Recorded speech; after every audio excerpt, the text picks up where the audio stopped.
तो ये लोग बहुत नाराज हो गए। पिछले हफ्ते जब इनका आंदोलन था, एक दिन मैं भी एक दिन वहां जाना चाह रहा था, लेकिन इन्होंने मेरे दरवाजे बंद कर दिए सक्सेसफुल हो, और आज उपवास के ऊपर सारी पार्टी बैठी है। यह आंदोलन बहुत पवित्र है।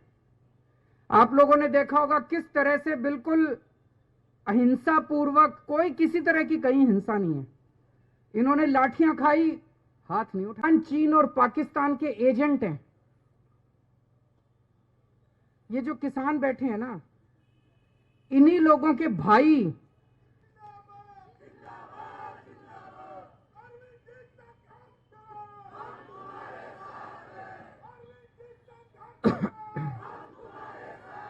तो ये जितने नेता और ये जो लोग कह रहे हैं कि ये चीन और पाकिस्तान के,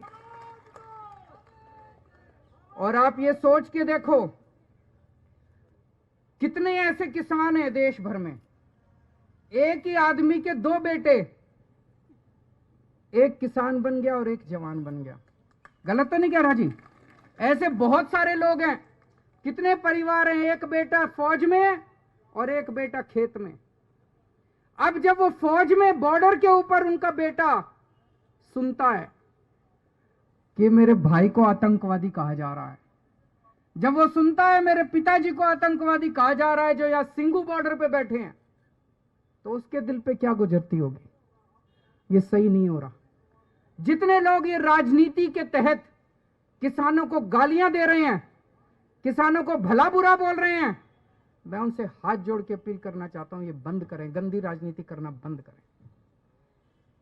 दूसरा, अभी जैसे काफी विस्तार में आपको समझाया गया, ये कानून केवल किसानों के खिलाफ नहीं है, ये कानून इस देश की आम जनता के खिलाफ है। इस कानून के आने से बेइंतहा महंगाई बढ़ेगी। इस कानून के अंदर महंगाई बढ़ने का लाइसेंस दिया गया। महंगाई बढ़ना एक तरह से कानूनी जामा पहना दिया गया। मैं प्याज की जमाखोरी कर रखी है, करते हैं कि नहीं करते?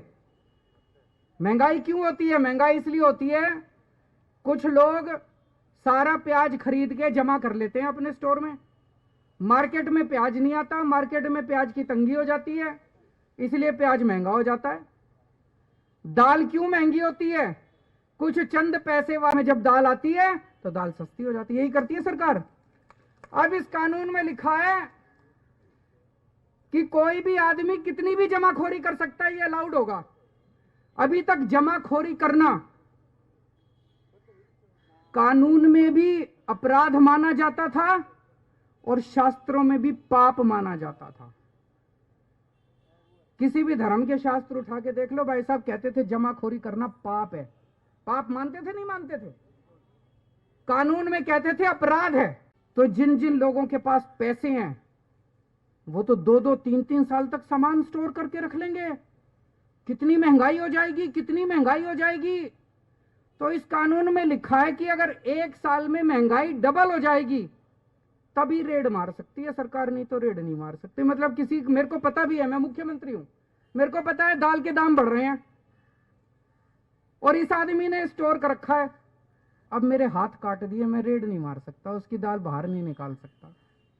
उसमें लिखा है कि ₹1 किलो और अगली साल 100। तो 4 साल के अंदर गेहूं 16 गुना महंगी हो जाएगी। 16 गुना महंगी 4 साल के अंदर। समझ रहे हो आप लोग? ये कानून में लिखा, इतनी महंगाई हो जाएगी, इतनी महंगाई हो जाएगी। भाई साहब तनख्वाह बढ़ेगी नहीं, बच्चे पालने मुश्किल हो जाएंगे।